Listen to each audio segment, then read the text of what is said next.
If you own a record collection, then you know the exhilarating feeling of bringing an album home. And if it's a rare album, then you will appreciate it more over time. But with record collecting comes a variety of nuisances and annoyances and issues that I think need to be discussed, whether it be the mispressing of albums, the mishandling of packages during shipment, or exorbitant pricing. It's all the plight of the record collector. When you are buying records online, you have to make sure that the seller removes the shrink wrap or removes the album from the sleeve upon shipment. During shipment, the album may shake around a bit, and that'll cause seam splits on the spine. This is especially the case when the albums are 180 grams. The records are so heavy that most of the time the sleeves just can't take it. Part of the vinyl experience is the artwork, so just think of that artwork being slightly ripped on the top instead of that perfect square that you admire. Admittedly, a record's length can be a constraint for lots of albums. A 12-inch record can play 20 to 30 minutes of music on each side, but how it's pressed and volume control really depends on the nature of the songs. So if you have an album like Come to Grief, World of Hurt will be the second song on the album, instead of Hate Grows Stronger, because there isn't enough room for the actual first two songs to be on the same side.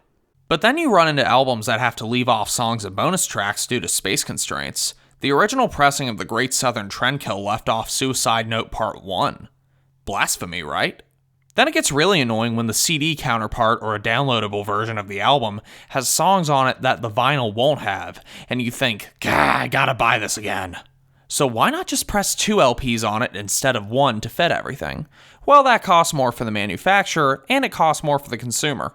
Not that the consumer will mind spending a few extra dollars if it sounds good, because personally I would rather pay extra for a double vinyl than have an album like Destroyer of Worlds where 30 minutes of music is put on each side. 60 minutes of music is quietly crammed onto the record, making for a very noisy album. Something I truly hate are picture discs. A lot of times they're just packaged in these cheap see-through sleeves with no protection against shelves or anything else. So sometimes you'll come across a picture disc that has dings and nicks from just about anything, like this Kiss album. Not as much wax is used to press them because the cardboard has to be sandwiched in the middle. This means that sometimes the grooves can't be cut as deep, which also allows for more noise and popping.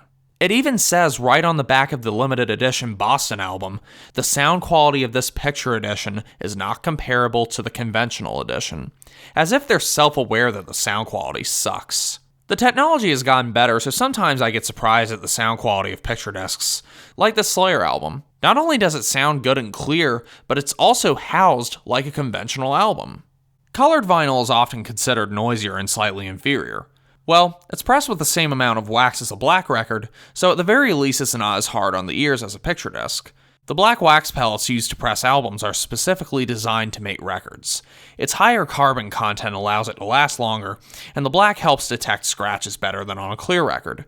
Because of this, black vinyl is considered to have the best pressing quality. Colored records can be considered novelty items, but if they're pressed with the same stamper, then they'll have the same wear rate as a black album. However, sometimes these colored pellets are recycled and aren't specifically made for vinyl, making for their notorious surface noise. But ultimately it depends on the mastering, the pressing, and how deep the grooves are cut.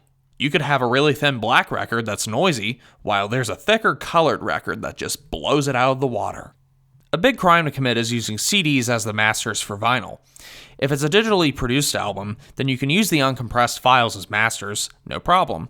If it's a 9624 file, then it'll have a higher sound quality than a CD, which will be 4416. Not that many people can notice the difference in sound quality, but it's a bonus. So with that logic, would you rather have the uncompressed 9624s on wax, or a direct CD copy? To me, pressing it straight from the CD defeats the whole purpose of buying a record. I buy records with the hopes that it'll outperform the CD. For classic rock albums made in the 1970s and 1980s, they usually sound better if mastered from the tapes. But this can't always be easy to do because the tapes can get old and oxidize, so it's not convenient to do audiophile pressings every single time. For some, compromising the all-analog path of the original pressings may be an issue. But personally, I don't mind a one-to-one digital transfer of an album as long as it sounds good and has everything the tape has. Then you get into the territory of albums pressed in one country sounding totally different from albums pressed in another. Black Sabbath is a famous case where the United States pressings sound congested and quiet, but the United Kingdom pressings have higher treble and more instrument separation. Supposedly different tapes were used to press these albums, but it blows my mind that a band as big as Black Sabbath had such a divisive sound quality situation from the very beginning. The most annoying thing about any record for me is that I have to do research before buying them.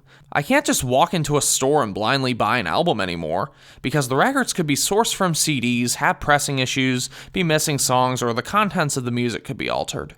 Usually I look on forums or the comments of websites like Discogs to see if people are saying that it's a good pressing. If it's an old album, then I have to make sure that it's pressed from the original tapes or newly remastered. It's annoying because unless I look at different pressings and reviews on the internet, I could be suckered into buying one of the god-awful Bathory vinyl reissues that have been going downhill for decades. You could say who cares about the sound, but in my opinion, if I'm going to spend a lot of money on a record, then I want to be sure that I only have to buy it once and buy the right one. You could debate vinyl versus CD on newer albums, and probably the only major difference you would hear between them is the amount of compression used on the CD versus the vinyl. But let me tell you something. The true way to listen to Frehley's Comet is on wax. Just listen to how much more full the vinyl sounds as compared to the CD version.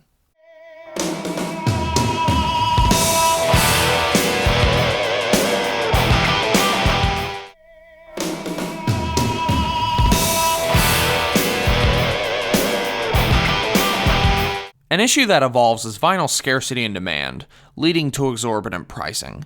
Naturally, vinyl is more expensive to press, so small labels especially have to press a limited supply.